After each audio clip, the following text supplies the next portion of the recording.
This week on the Marianne Hickman Show, I have the one and only Jeff Griffin. Now, he's a two-time Guinness World Book record holder and a medalist in the 2004 Paralympics. You're gonna want to hear what this guy has to say. He's spoken on stages all over the world, including Mind Valley, and yes, we have him on this episode, so check it out.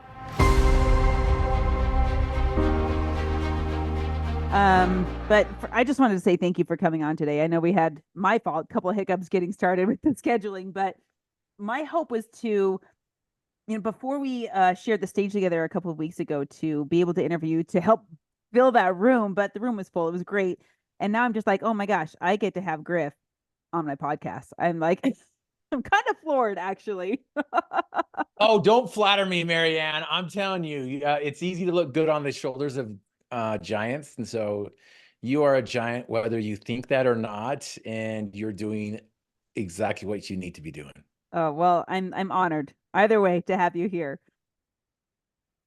Awesome. So I want to know, gosh, the first time I saw what you were as an all-star, it actually was on a clip on Instagram of Jimmy's We Are the They conference. I was bawling, like in tears. You created that moment, and then you created the moment again in person. I whipped out my phone. I recorded the whole thing. I'm going to show it on hopefully part of this clip here. But before I do the big reveal to the audience of what that was, for those of the people that are watching that are not familiar with you, tell us your story. Tell us who you are. You've written a couple of books. You've got an amazing journey, but I don't want to let the cat out of the bag. I want you to tell it. Well, absolutely. And again, there's really no cats that's in the bag, because I look at myself, Marianne, as an under-ordinary guy that does the ordinary just a little extra. And so often we think that we've got to be a superstar, or we've got to be an all-star, or we've got to be an Olympian, or we've got to do all these things, to do greatness. And it's really not the case. We all have greatness inside of us. And that's the first thing that I want to share with you and your listeners right now, is that we all have the ability to achieve our dreams and desires. We all come from greatness. We have DNA from God inside of us. We have godness inside of us, and that is goodness and greatness, and we don't tap into it. And so we have to, first of all, make that switch. We got to flip the switch and reframe our thinking, get rid of that stinking thinking, as Zig Ziglar calls it. And we've got to really believe that we do have the ability to really believe, to really have the faith. And I'm not talking about religion, and I'm not talking about church. I'm talking about that power and that authority and that ability to see what others cannot see, to see that greatness that God sees in us. And so, first of all, I just want to give all glory to God, because it's not me. This is not me. And I want everyone to understand too, that they have the ability that you have the ability to achieve your dreams and desires. You come from infinite intelligence. And so we just have to flip the switch, reframe things, and see things the way that they really are.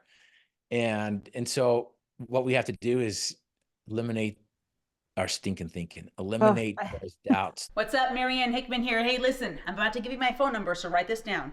801-509-5495. I want you to text me. What questions do you have about the stage, or getting on more stages, or getting on podcasts? What questions do you have about monetizing your message and bringing in clients? I want to help you make money with your message. So text me 801-509-5495. Let's chat.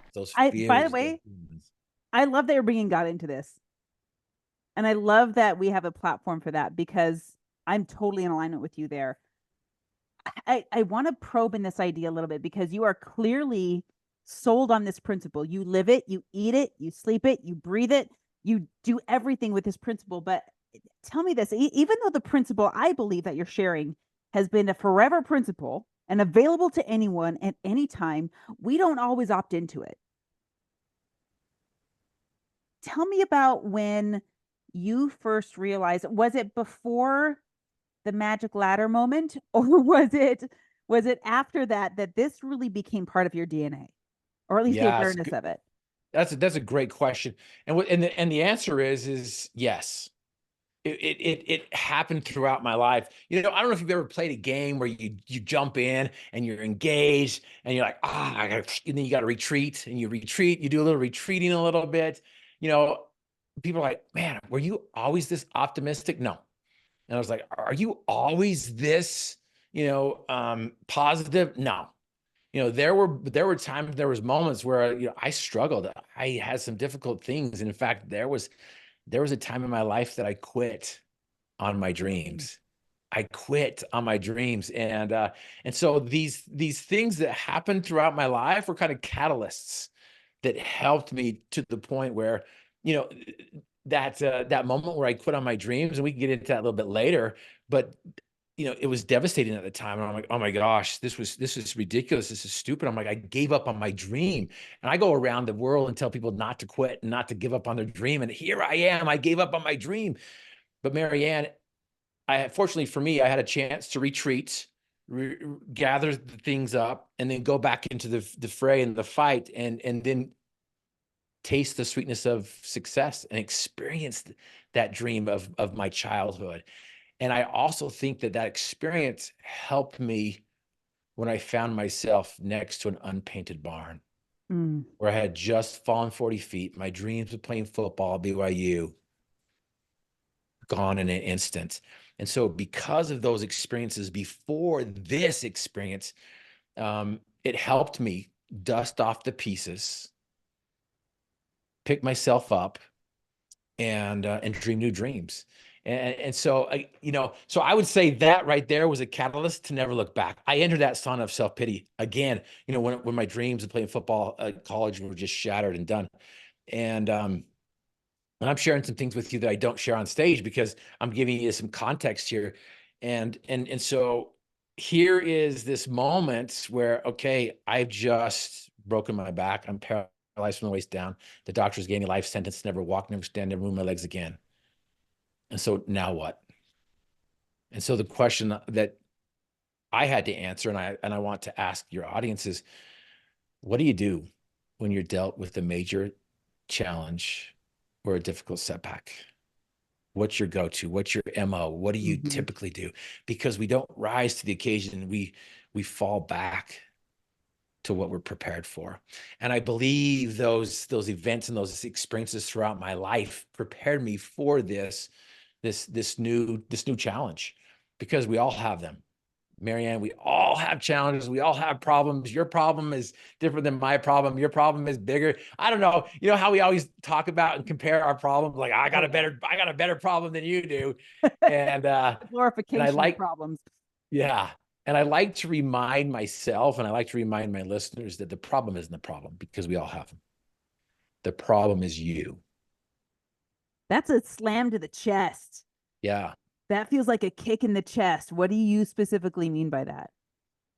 And I don't like saying it because it is a slam to the chest. It's like an uppercut from a heavyweight boxer, but it really is. The problem isn't the problem. The problem is you. And as soon as we stop pointing our fingers at everyone else, and instead of we start, pointing our finger at God or everyone else, and we take accountability and we take responsibility that the problem isn't outside of us. The problem is us.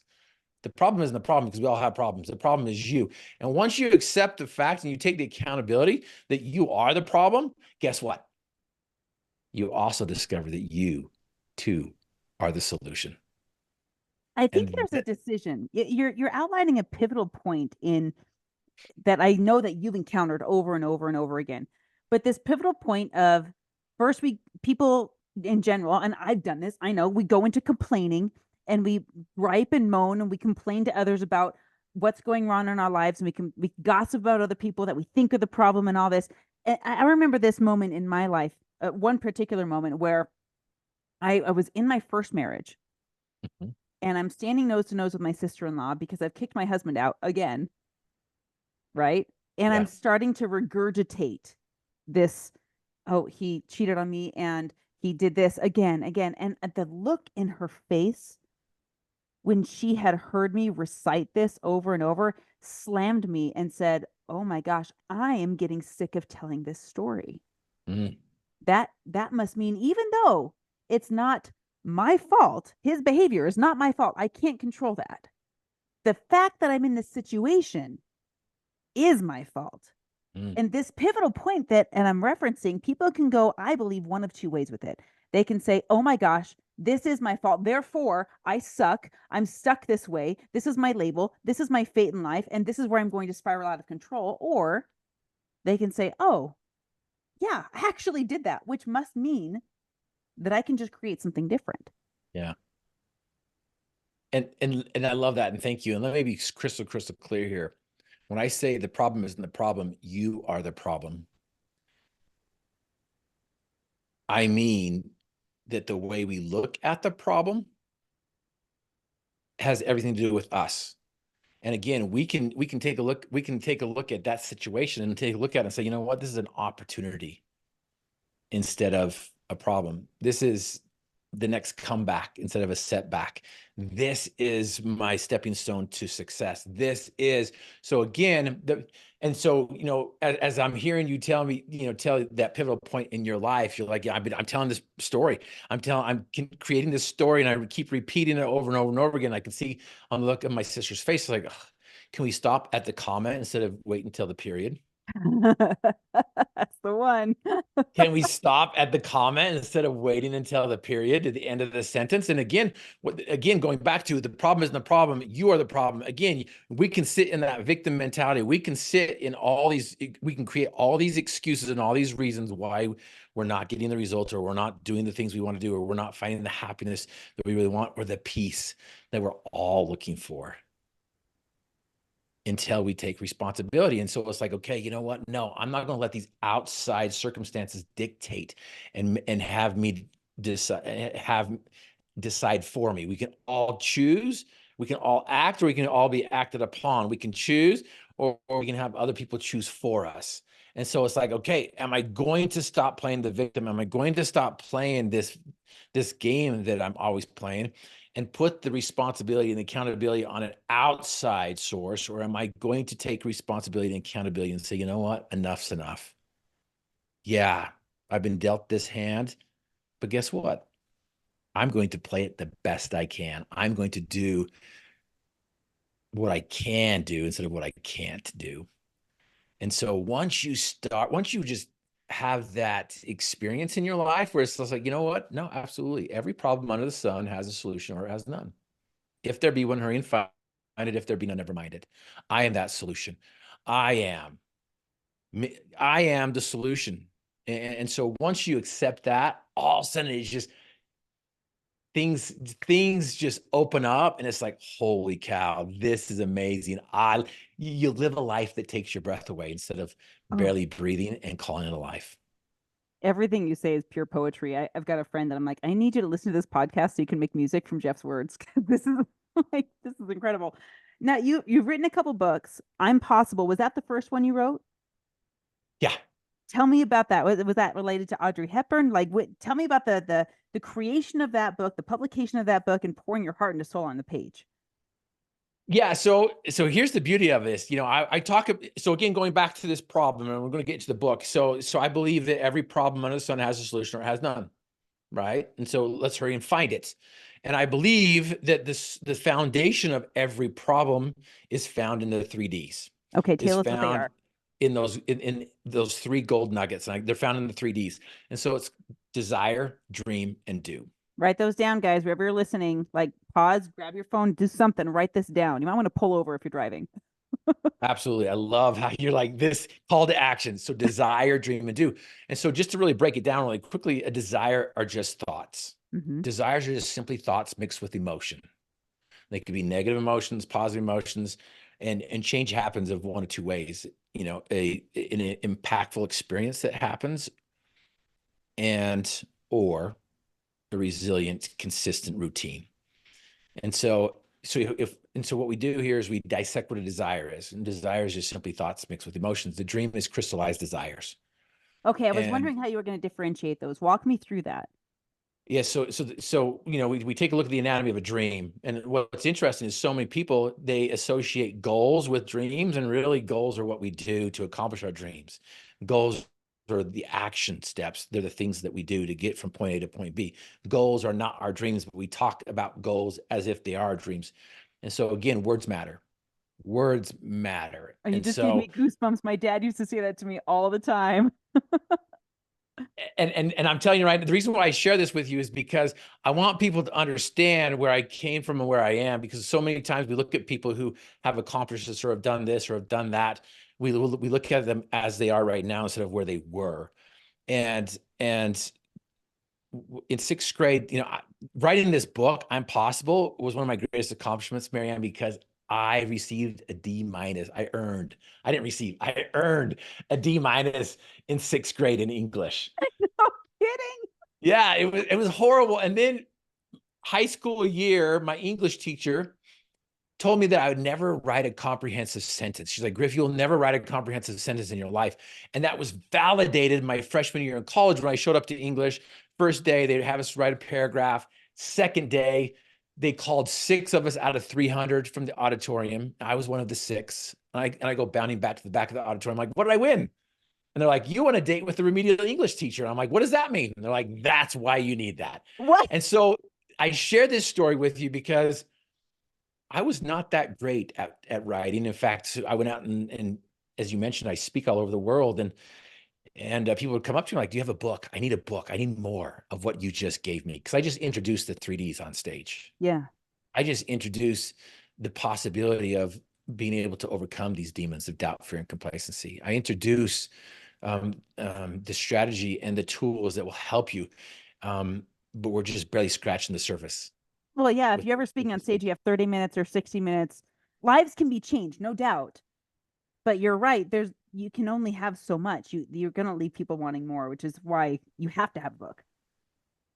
And so for me, though, as somebody who was told we got a D- in 6th grade, was told I'd never write a comprehensive sentence, was validated my freshman year. You have this programming, you have this label, we all have this programming in our lives. And so people say, do you have a book? I'm like, no, I'm not an author. I'm not a writer. Right. We have this story that we keep telling ourselves. And so finally 1 year after the Paralympics 2004, I was one of 2,000 people invited to go try out for the Paralympic men's wheelchair basketball team in Colorado Springs to represent the country in Athens, Greece, the origination of the Olympics. And so we show up 2 weeks after the Olympics, Paralympic team. So there's 2,000 wheelchair basketball players in the United States, 24 get an invitation, 12 make the team. And so I was invited, I made the team, and I had a wonderful experience there in Athens. And so I came back and I'm sitting there the following summer and I'm like, how did I get here? How did I get here? Because again, I want people to know where I came from and where I was, because, after my accident, I was given a life sentence to never walk, never stand, never move my legs again, a 0% chance of ever doing any of this. The experts gave me a 0% chance of having kids. They're like, Griff, it's the first function to go. It's the last to come back. Good luck. Wow. Some of the experts gave me a 0% chance of getting married, not because of my wheelchair, but just because of who I am. But I am proud to. Rod, I'm telling you. So again, I am that example of, if he can, I can. And so my wife and I are going to celebrate 27 years in July. Oh my gosh, it seems like all of these people were not authorized to be handing out these labels. What the heck? And that's what life's all about. The experts tell us what we can and what we can't do.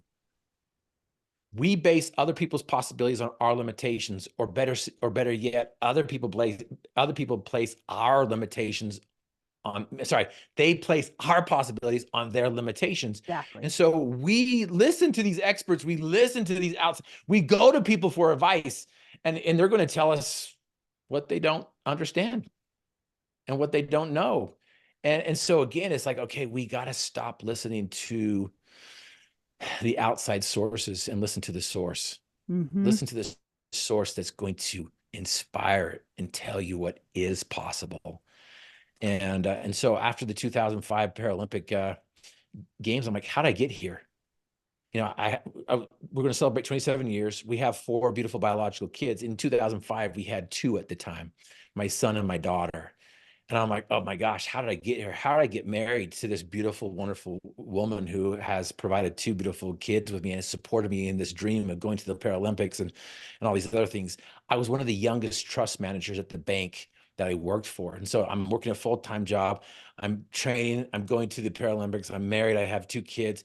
And I'm like, how did I get to the All-Star, the All-Star event? The NBA kicks off the All-Star weekend with the wheelchair players. And I'm a 4-time MVP All-Star player. I had 2 Guinness Book of World Records. Anyways, all these things, I'm like, how did I get here? Because it's not supposed to happen to me. It's not supposed to happen to this person who was under ordinary, who just does the ordinary, just a little extra. And I'm like, how did I get here? How was this possible? And it was amazing because it was like a divine download. It just started to, like Tetris, just started to fall. And so I wrote in longhand, chapter 1, and then I'd go type it, and then I'd fix it. And then the next week I'd do chapter 2. And then I realized I don't want chapters. I want these to be mile markers, because we're not living chapters in our life. We're living mile markers in our life. We're striving for the next mile marker. And how do we get there? And it wasn't until the end of the book that I discovered the introduction. And the introduction came from, and the picture of the book is a picture of, I don't know if you can see it behind me. Yeah. It's a picture of Mount Everest. And I flew in Nepal, Kathmandu, Nepal one year to help these individuals who are in wheelchairs climb their own Everests. And I was looking out the plane and I saw Mount Everest in all her glory. And I'm like, oh my gosh, it's so beautiful. I didn't look down. I was looking across because it's just like right there. And I realized, I'm like, that's the title of my book. That's the introduction of my book. Not the title, it's the introduction of my book, that we have these Everests that we've been told are impossible to climb. Everest was deemed impossible to climb. And now people who are blind can get up there. My teammate who was on the Olympic team, who was the first male American amputee, summited it back in 2018. And a blind guy, I think his name is Eric Weinheimer or whatever, he made it to the top. Talk about seeing things different. And so again, because it was broken, because it was accomplished, we can do this now. The mile, the 4-minute mile was thought to be impossible. And now we're running it all the time. The sub 2-hour Olympic marathon, or the marathon, was deemed impossible. And now we're to the point where if you have the correct desire, you have the right guide, and enough money, you can climb Mount Everest. And so so anyways, I'm just like, how did I get here? How was I able to pick up the pieces? And not just that, how did I get to the point where I was able to achieve my dreams of playing football in college? Even though it was stripped away from me, even though I had broken my back, even though I was there in this sauna of self-pity, feeling sorry for myself, I'm like, okay, I was able to dust myself off. I was able to exit. How did I get here? Yeah, there was a question that was asked to me by this prisoner who set me free from my prison in the hospital. Yeah, I had some people to help me. Team, yeah, it really does mean together everyone achieves more. But again, how did I get here? How did I do this? And it just came. And one mile marker after the next mile marker after the next mile marker, it just came. It just came.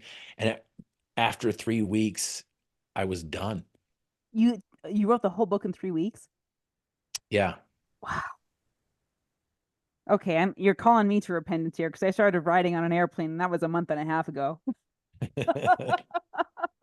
Right. And so again, this man who had a D- in English teacher said, you never write a comprehensive sentence. The English, freshman year English, all validated. Now here's the deal, Marianne. It took me 3 weeks to finish. Actually, 10 weeks. Yeah, not 10 weeks. Sorry. Yeah, 10 weeks. Sorry, 10 weeks. So three months, a little over 3 months. It took me a little over 3 months to finish, but it took me 10 years to get the confidence to publish it. No way. What? Because of the programming, because of all the people telling you're not a writer, I'm not a writer, D-, you're comprehensive. People will tease you. It's not. People won't buy it. It's not good. It's not this, all the excuses we tell ourselves. And so the reason why I'm sharing this with you is because I experience these things just like the clients that I work with. Mm-hmm. And so it took me 10 years to get the courage to publish it. And so 2015, got the courage to publish it. And we are in our third print, and we've sold more than 1,000 copies, which Dean Graziosi says that 10% of authors don't sell more than 10%. And so I'm in the top 10. And I have another book and called Endless Possibilities, the 90-day recipe for world record leaders. Yeah, you gave that one away at our conference. And I almost got tackled. I thought I was going You to be did. knocked off I the thought you were going stage. to get knocked backwards off the stage. I'm like, what is about to happen right now? Yeah. And so the book, the reason why I share this, I gave you a lot of context to share with you what the book's all about. The book's about my story of chasing after my dreams, accomplishing it, having this major setback and difficult challenge happen in my life, dusting off myself, picking myself up and dreaming new dreams, and discovering the formula that not only helps me duplicate these dreams, but it helps others do the same. And so over these nearly 10 years, we've helped thousands and thousands of people discover their dreams by understanding the anatomy of a dream, dissecting what a desire is, and giving some proven, repeatable, predictable steps that will help people accomplish their own dreams, climb their own mountains, and get to the top of their dreams. And that's really what the book's about. It's a personal story that pertains to you. I love that. I'm finishing one book and yours is next on my list. I'm just eating it all up. But I want to go back to something that you said, and I did not give you any warning. So thank you for playing ball with me here. You mentioned an attribution to God, which I have so much deep respect for. I don't know about you, but in my experience, now I'm there with you now. I'm like, I'm just using what God gave me.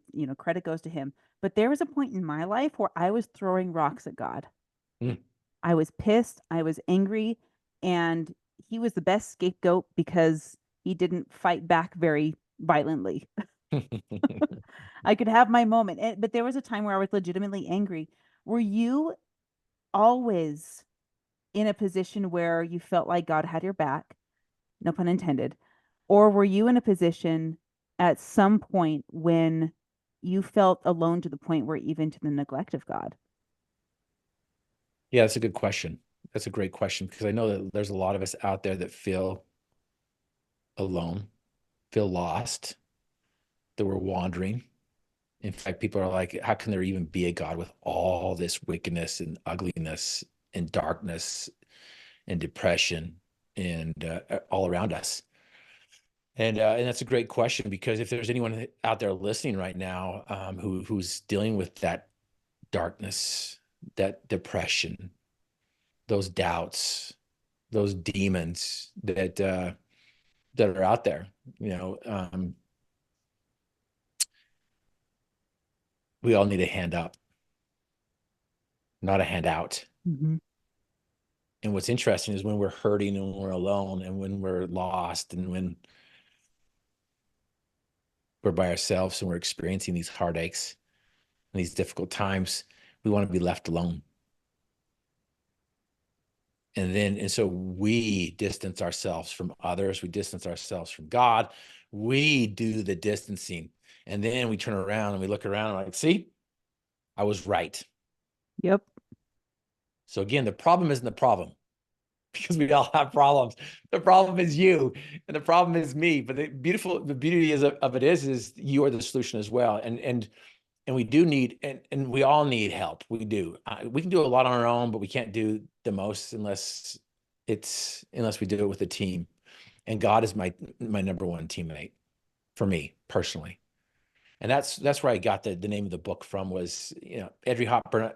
What is it? Audrey Hepburn? Sorry, Audrey my Hepburn, dyslexia. yeah. My dyslexia is coming into place. That was another reason why I have a hard time writing books is because of my dyslexia. And so Let's text Um, people poo. yeah, absolutely. And so that's where the title came from. I didn't know that she had that, or I'm sure she wasn't the first one, but for me, I looked at the word impossible, because walking again and climbing mountains and running and not be weary and running and not fainting Mm, and having a full recovery was an impossible task. mm. And there's other impossible tasks out there as well. And I was looking at this word impossible, and I'm like, okay, well, how do I turn the impossible into the possible? How do I make the things that people say I can't do? How do I do the things that others are saying is delusional? I always like to remind people that Madame Curie was told there's no more elements to be found, and she found two and a Nobel Prize. True. And the people were telling the Wright brothers, you can't control flight, but we can control flight. We can control flights. And Yeah. there's all these things that what we do today on a regular basis was once deemed impossible in the past.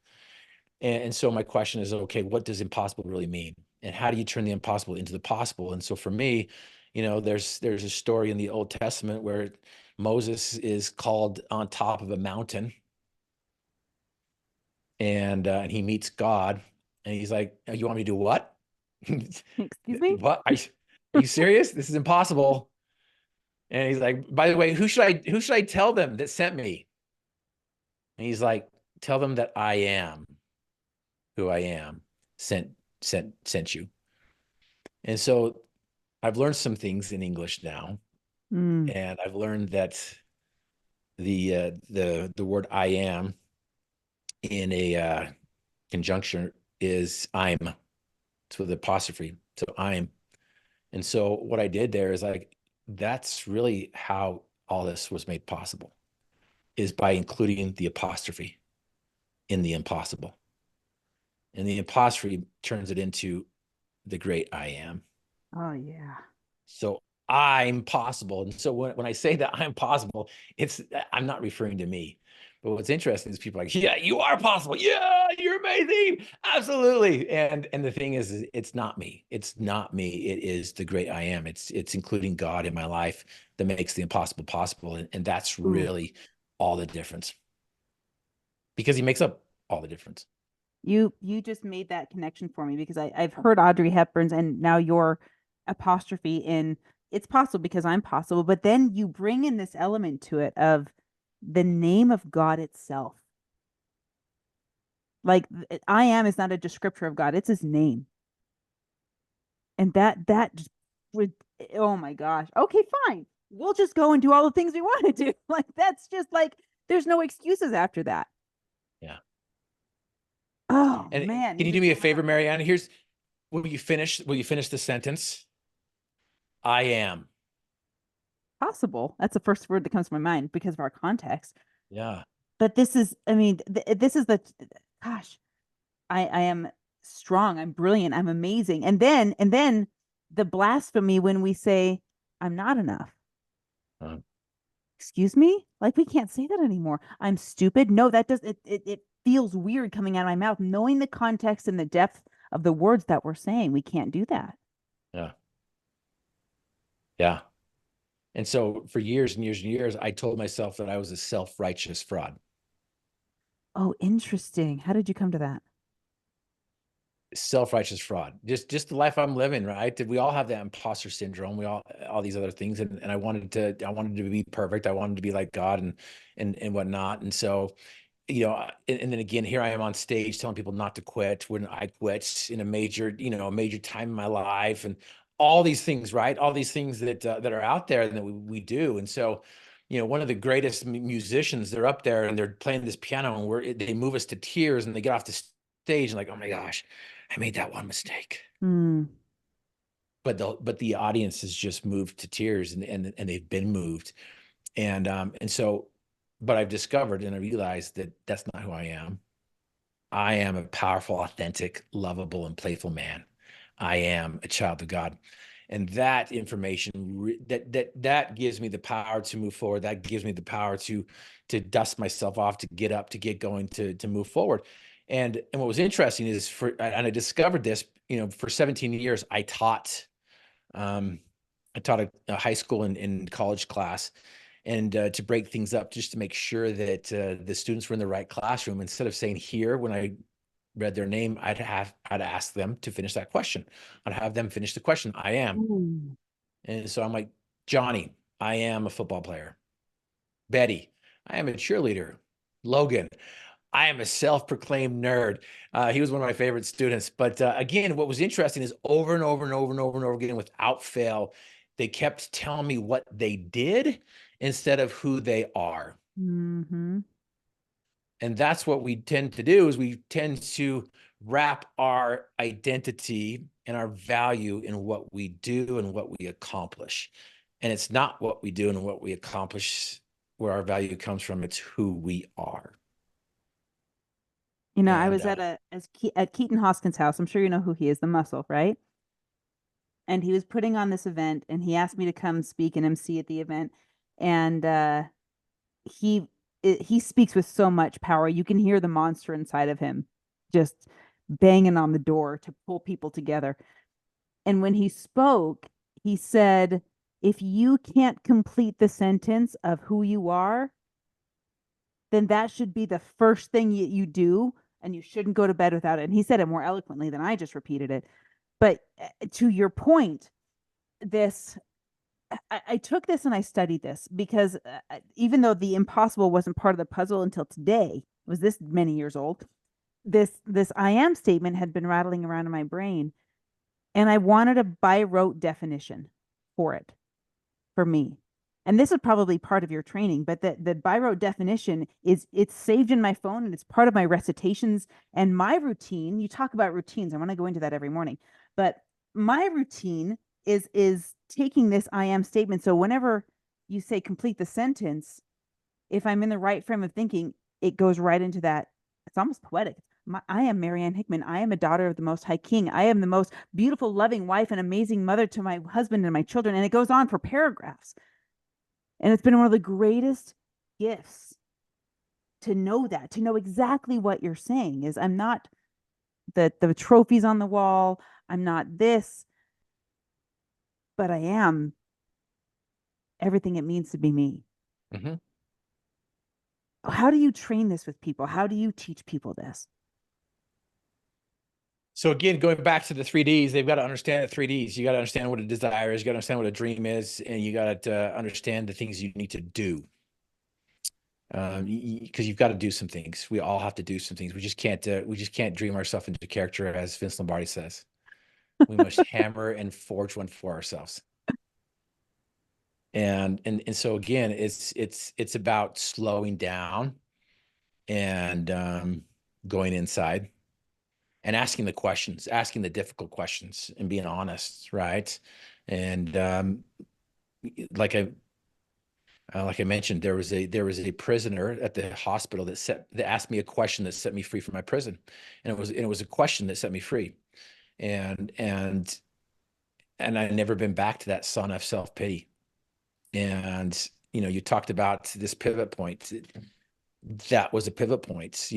What happened to me, prior to experiencing success in college, quitting on my dreams, and then that experience in the hospital, going back into a tailspin. I was in a tailspin, and I entered into that sauna of self-pity, and I'm like, man, this life sucks. And then there's this prisoner at the hospital that asked me a question that set me free from a prison, and I haven't been back since.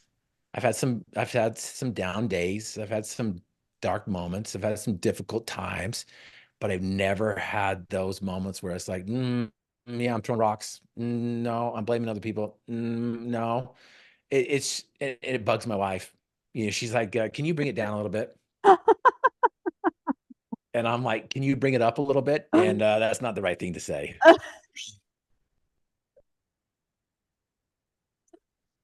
I could go in one of 100 different directions. Oh my gosh. Oh, I think there's got to be a support group for people who coach. Because my husband told me the same thing. Can you not be the coach right now? Yeah, 100%. And so you asked, like, what do you do? What do you do? Well, you start with the first step. You start with the first step, which is the possibility principle. It's the footings. It's the footings that the foundation sits on. And the possibility principle will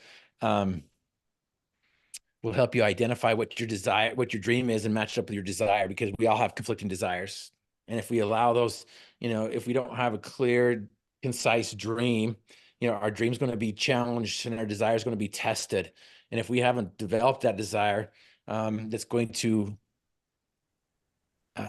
compete and combat against the opposition to our optimism. Because whenever we want to do, have you ever been there before where you're like, I'm gonna do this, I'm doing this, yes, I'm going to start now, I've got the energy, I've got the excitement, I'm doing this, and you wake up the next day, you're like, maybe tomorrow. That's a Monday morning syndrome. Maybe tomorrow. And so if we keep on putting off tomorrow what we can do today, we end up with a bunch of empty yesterdays. And we don't want to end up with a bunch of empty yesterdays. We want to live life to the fullest. We want to live life that takes our breath away. And so it's like, okay, well, I've got to understand the possibility principle. It's the P squared mindset. It's what really helps us see things different. And how we say that different isn't always better, but better is always different. And if we want to make things better, we're going to have to think different. And that's what the possibility principle helps us do. It helps us think different. Dr. Wayne Dyer says that if you begin to change the way you look at things, the things you look at begin to change. And that's the possibility principle in action. The possibility principle is like, that's what it is. It helps you focus on things that you can do. It helps you identify what success is by teaching you what it isn't. We always think that the opposite of success is failure, and it's not. And so there's some other things that come with this. And one of my favorite parts about the possibility principle is it teaches us what success is and teaches us what hope is.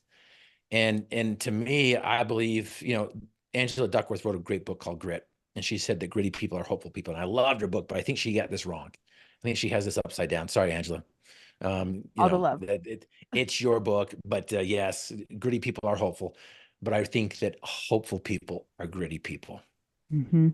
And for me, hope means the ability to reach out to the future and grab onto your dreams and bring it back to the present in spite of your past, in spite of your setbacks, in spite of your challenges, in spite of your failures, in spite of those times that you just don't do. But you're like, okay, I'm going to do. And so again, it's taking those small steps, step by step. It's step after step after step. And what's that process that we have to take? Because we abort the process, most of us, and focus on the promise, but it's the process that helps us progress. And inch by inch is a cinch, yard by yard is hard. And so when we try to consume the whole thing in one bite, or at one time, or one step, we are going to stumble, we're going to fall, and we're going to choke. And we don't want that to happen, because we want to experience the success. We want to experience the thing that people have promised us to do. Because Marianne, how many times have you known what to do, but you don't do what you know? Oh, that I would say, in all honesty, it's not about how do I do it. It's this one nagging thing that I've been putting off, and I know I need to do it, but I find all of the reasons in the world to be distracted from it, or get side railed, or say it's not enough. It's a small breadcrumb. I would say 10 times out of 10, and I'm not exaggerating there. 10 times out of 10, it's that small breadcrumb that has been nagging in my brain. That has been the one simple thing I needed to do, but it's like Naaman and washing the water. It's like, oh, you just want me to take a bath and that's going to heal my leprosy? Oh, that's probably so insignificant, I'm not even going to try it. And we push it away. And every time, once I finally do it, I have to amend that. I'm going to correct myself here. Every time I do it, I learn a lesson, but the lesson isn't always what I thought. Here's what I mean. I believe that we are given our next steps for this moment, not the next moment. And if we are given the next step, but we don't take it and we put it off, sometimes the next step becomes obsolete, or by the time we take it, the opportunity will have shifted. And so there's always a lesson there. And the lesson can be, oh, now I get to go the long way. Or the lesson can be, I'm really glad I followed my intuition in the moment. But every time I'm glad I took the step. That's a long answer to your question. No, I love it. I love it. And to take the step, because, and you've experienced this and you can attest to it, that,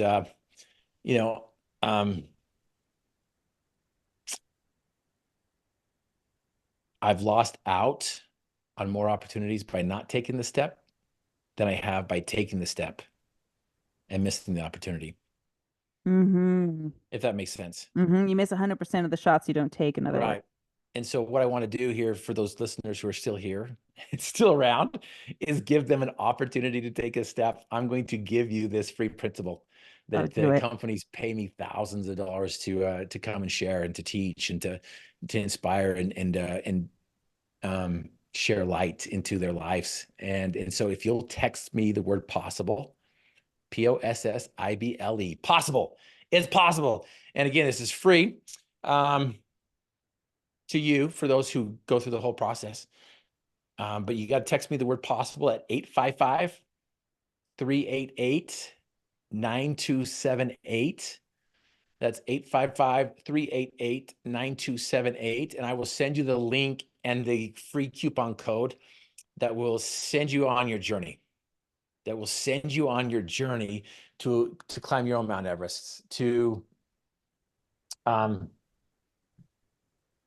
orchestrate and conduct that song that's inside your soul, that helps you weave that tapestry of dreams that's going to hang on somebody else's social media wall, that's going to help you get to the end of your journey. And we all know that the journey of 1,000 miles begins with one step.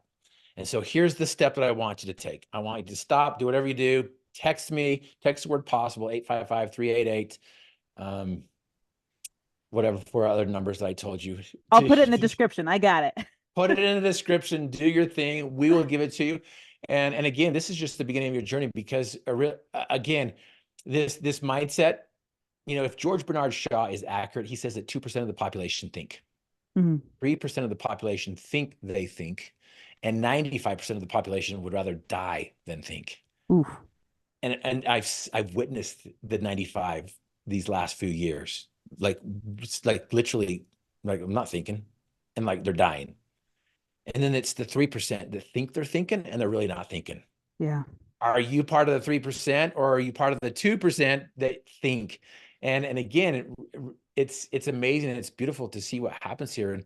And so the possibility principle is going to help you change the way you think. It's going to give you the tools and the techniques and the skills to accomplish your own dreams and desires, to really, to really understand and like all of a sudden have that light bulb, the aha moment, where the light switch is flipped and all of a sudden you're like, oh my gosh, I see it. I do see it. I do see it. And then once that happens, it's like, oh, like, watch out. This person is like, just making way, and they're, instead of being dragged to their dreams and their visions, they're being called and drawn. And it's just like, it's not even tough. It's not even difficult. It's just going and just doing. And it's so beautiful. Well, Jeff, if I can steal 1 more minute for one final question. And by the way, guys, you're going to want to text that. It's in the description of wherever you're listening to this, whether it's on Spotify or YouTube, wherever you're at. Jeff, you've been on stages all over the world. You've been on the Mind Valley stage. A lot of entrepreneurs that I work with are wanting to take the stage and get their stories out there, get their books written. For those that are just beginning their journey, what final word of advice would you have for them? Give me a call. Let's do some coaching. I love that. Give me a call and do some coaching, or reach out to Marianne. And again, it starts with a dream. It starts with the dream. It really does. It's really knowing your why. It's really knowing your destiny, really knowing your destination. And so many people are like, you got to know your why, you got to know your dream, but they don't teach you how to do that. And over these years, working with some of the harshest critics called teenagers, we know how to help you with that dream. It's called dream weaving. It can happen in just 10 minutes. 10 minutes is all it takes. However, typically it is the first time you do it, it takes about 90 minutes to 2 hours, because we go subconscious and we pull out what it is that you want by focusing on what you don't want for a moment, and then getting rid of it and eliminating it, and just having that visceral experience. And then now you're like, oh my gosh, yes, now I know exactly what it is. And now we even have another step to take. I go subconscious with dream weaving, and I've got a partner from Cambridge University that goes dream weaving on a molecular level. He he gets your DNA, a little swab test, and he has 54 genetic predisposition that you're predisposed to. And you take the dream wave and you take the meet yourself and you connect it. And then you go on this journey, and it's just like, it's beautiful. But if you don't know what you want, then none of this matters. Oh If man. you don't know what you want, none of this matters. And so if you want to be on stage, get crystal clear on what stages you want to be, and get crystal clear on who you want to speak for. Get crystal clear on, do you want to speak for free and offer a back end product? Do you want to get paid on the front end? What is it that you truly want to do? Because there's a lot of things that you could do on speaking and being on that stage. And so you have experienced some things. I've experienced some things, and we're just beginning.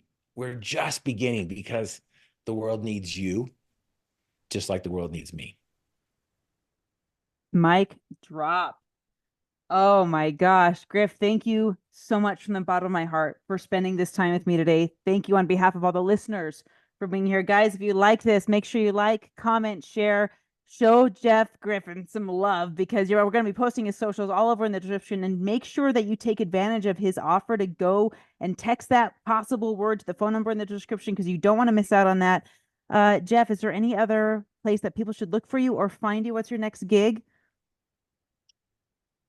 Next gig is in New York. I don't know if you want to come. We're going to go to New York, and then we're going to come back here in Salt Lake, and then we're going to go to Lagoon and help with their leadership. And then we're just traveling the world. We're going to head back to Mind Valley. We're going to Park City. We've got some great things ahead of us. But really, it's not about me. It's about you. It's about the destination and the direction that you need to go to. And remember that attitude determines altitude. And the quickest way to change your attitude is with gratitude. And that is part of my second book, Endless Possibilities. That's the tool. That's the key. It's the daily dime. You've got to work on your attitude. And the quickest way and the fastest way to adjust your attitude is with gratitude. And I'm so thankful, Marianne, for this opportunity to share some things with your audience. And again, like I say, it's easy to look good on the shoulders of giants. Keep shining your light, Marianne. Well, same to you, Griff. Appreciate you. Guys, we will see you on the next episode of the Marianne Hickman Show. Until then, take care. Hey, thanks for watching. Go ahead and hit the subscribe button. And of course, make sure you text me just directly with whatever questions you have about building your brand. You want to build your signature keynote presentation. Maybe you're at the stage where you need to get your ebook out. You need to help writing that. Let's do it all. Whatever you have questions with, wherever you're stuck, just text me 801-509-5495. Let's get this underway and make you some money with your message.